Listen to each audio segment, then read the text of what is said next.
So Nicky, we kick off the 2016 Cheltenham Festival with two runners in the Supreme Novices, and I think it's been sort of quite well publicised. Do you think that you could start the festival off with a bang? You've got Altior, who is 7-2 for the race with Stan James, and Bouvier Dare 6-1. Let's sum up their chances. I think they both had a good and realistic preparation, really. Altior, certainly, it's always been in your mind that he is a very good horse. He's very, very talented. And to be fair, he's got the experience. He's had 4 runs, which is quite a lot. You know, if you look through a lot of these horses, they haven't had many races. Min's only had 2, Bouvier only had 2. They've got a bit of experience in the bumpers and things like that. But Altior's he's a professional novice, I think. And he's mature. He's done everything right. I thought he was very good at Kempton, and that was soft enough that day. So I hope he's sort of strong enough to cope with what might be pretty testing conditions, whereas Bouvier would love them. And he's looked very talented all the way through. They were very closely matched in those bumpers last season, so there's nothing between them on the racecourse or at home, in that I have never worked them together at home. We looked at the situation to see whether either of them would move up to 2.5, and we couldn't find a good case for either two, so they both come in here. Not surprisingly, Yanworth looks a very good horse in the Neptune, as much as Min. Well, he's looked very good on what we've seen of him so far. So you're going to have lots of things to take on wherever you go, but they're both going to run here. And Altior wore earplugs at Cheltenham. Is that the aim again this time around? He's always worn earplugs, actually. Yeah, earplugs are good things because they're not good things. Very often you can't see whether they've got them in or not. You see a lot of horses who wear them. I know Willie Mullins wears them, and I don't think anybody knows. Harrigan Fly probably wore them throughout his whole career, but nobody actually noticed he'd got them in. And in the R-Corp, you've got just the one runner, a race of course you've won with a great sprinter Sakura a few years ago. He's 5-1 second favourite. Won the Lightning of course at Doncaster, and bumped into a good one though in Armagh at Sir Kempton as well. I think Kempton was a bit my fault actually. It usually is. He came and won his race at the second last to the last, did nothing wrong, just flattened out a little bit. I'd been minding him a wee bit, and I think, despite have had a good blow there, Doncaster wasn't a very nice place on the day. It was very windy and horrible, and I just think he's really, really well at the moment. Now, the problem is Duvan, and with that we have a mega problem. I don't think it, wherever Vaniger is, I'd be pretty confident he is about as near as his best that we can get him. His work's been excellent, his schooling has been excellent, but there is one stumbling block, and I think that Duvan is probably the banker of the meeting, and we've got to try and test him at some stage. He's going to make the running. Where on earth we get a crack at him, I have no idea, because we've got to even be able to lay up with him in the first place. I think if we were riding the race to finish second, I'd be pretty confident of finishing second. But we have to ride the race to try and win, in which case it'll be tough. Okay, moving on then. The StanJames.com Champion Hurdle, of course, this is a race that you've got a fine record in, Nicky. You've won it 5 times. You've got 5 runners in this year's renewal. My 10 to Yours is back in action. Peace & Co, Hargham, Top Notch. And not forgetting, Sign of a Victory. Let's just quickly sort of sum up their chances, starting off with My 10 to Yours. 9-1 chance. It's a very, very well shot, this one. I think, as you can see, he hasn't run for 2 years. He was second. He got just beaten by Jetski 2 years ago. And Barry was actually on Jetski that day in AP Road tent. And great race. Frustrating, but it was a great race. And we've had problems since. He missed last year with a leg problem. This year's just been an issue, a little niggly issue, sore shins, this, that and the other. And we've got caught with out of prep race, not helped by the weather. I mean, this has been a brutal winter. Never stopped all the way through, and we've had it again now. He's a miles better horse on good ground, but we'll just have to see what we're served up come the day. His work has been good. I think you may well have seen him. I mean, his last 2 gallops have been televised at Kempton, and both Barry, who's ridden him knows, obviously he will be riding him now, AP's retired. But AP actually rode the lead horse, which is Hargan. He's not really the lead horse, he'd actually absolutely complemented Hargan's preparation to be there for Tent. It obviously helped they're in the same ownership, but actually, if I had to pick any horse out of the yard to do the job that Hargan was doing on both occasions, he would have been the obvious horse. He takes a lot of work, huge amount of work. So he needed to do it as much as Tent did. Both Barry and AP have been very pleased and actually I think impressed with him. And he's done a mountain of work. If this was an ordinary top class race with the time off, I'd have said he was in excellent shape and good form and a great chance.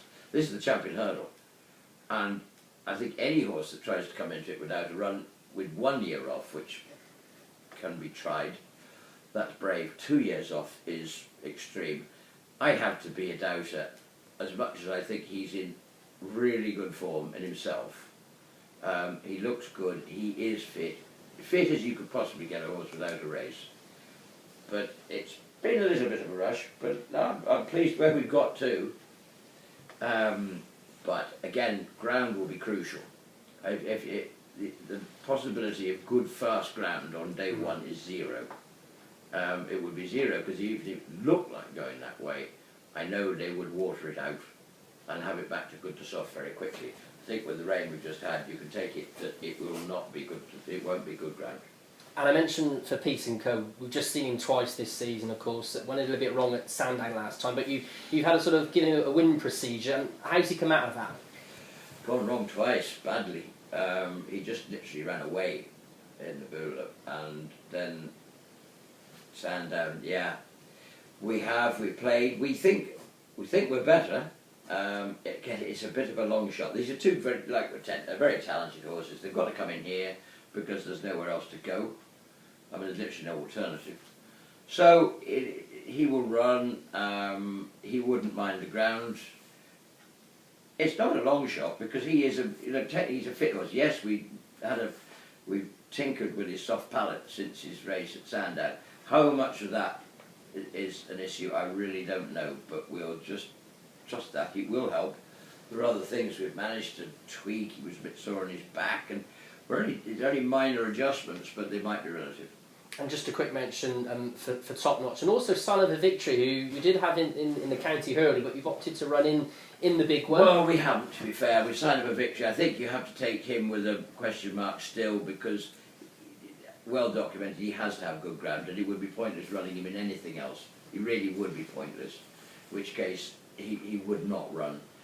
Top Notch and Hargan are very interesting because from last year's 4-year-olds there was nothing between them except the ground. Always sort of maintained at the back end of last season when they came into the Triumph. I think we thought Peace & Co was the best of the three, but not by that far. Top Notch and Hargan, well, they were very similar. They had great campaigns, they'd done everything right. Hargan we always thought would be better on the good ground. Top Notch, if you get it soft, he's a very good horse. As he proved in the Triumph last year, he led over the last, he'd beaten off Hargan, then he had to contend with Peace & Co who beat him. But that was in soft ground, that's how he got to beat Hargan on the day. Then he was second in the Fighting Fifth, and he was second at Haydock in their Champion Hurdle trial earlier in the year. Very good runs, great runs. And then he won the Moor Battle at Kelso the other day, very soft ground, but again, loved it. If it's soft, which you expect it might be, I can see him scrapping there. He's tough, he's a warrior, he's in good shape. Kelso had done him a lot of good. Hargan, he's in good form, he's been working with Tent, but ground important, he's fitting well, very well. And 8 pieces, you wouldn't knock him out of the equation. Yes, they might be just knocking on the place doors rather than, Tent might be and Peace & Co. They're owned by the same. I mean, Hargan's owned by JP, as in my Tent or yours. Top Notch is owned by Simon Rainier and Isaac Red, who obviously own Peace & Co as well. I think in all probability, we don't know jockey arrangements yet, but I think Darrell might easily ride Top Notch. Okay, we haven't got any Power or Glenn's Melody to contend with in the mare's hurdle, so you've got Polly Peacham, second in the race last year. how confident are you that she can go a place better this time round? Well, you haven't got any power, but you have got Vroom Vroom Mag, and I suspect that probably answers the question pretty quickly. Polly is in great form. This could easily be her swan song, because she'll be going to stud. Almost certainly this will be her last run, yeah. Which besides, she's been a great sort of part of the team for a few years now, and she's won so many of these. The mares' races and the system has grown so much, and she's been part of it. Look, she wouldn't have won last year if Annie Power had stood up. It looked as they might have just given us the race, and then just when we've got our head in front with 50 yards to go, another one of Willie's comes along and mugs us on the line. But still, that's where she should have finished for second. That's where she deserved to be. Here we come again. She does like good ground, so we'll have to see what she gets. But she's in great form. Last run of the day for you in the Close Brothers Novice Handicap is full shifter horse, so you had entered in quite a few various races, but goes for this race, 16-1 with Stan James, would have a decent chance, you would think, on his best form. Yeah, again, ground is vital. The only day he got something like decent ground was at Kempton, and he did that well. And on that, you'd have to like him. Went to Musselburgh to get the good ground, and you travel to Scotland, you take your chance. We got to Scotland and it was soft. So be it, he didn't like that. I hope he gets in. He's just going to be on the lip here. He's in really good form actually. He's been playing. He works with all the big noises, and yeah, he is well. He looks great. I'd love him to get in. Best chance of a winner on the day? I think the first race has to be the race. I could say I've got two shots. We have to try and win this first race. More than anything to set up the whole week. They're probably two of our best chances. I'd side with Altior at the moment because I think he's a very high class horse.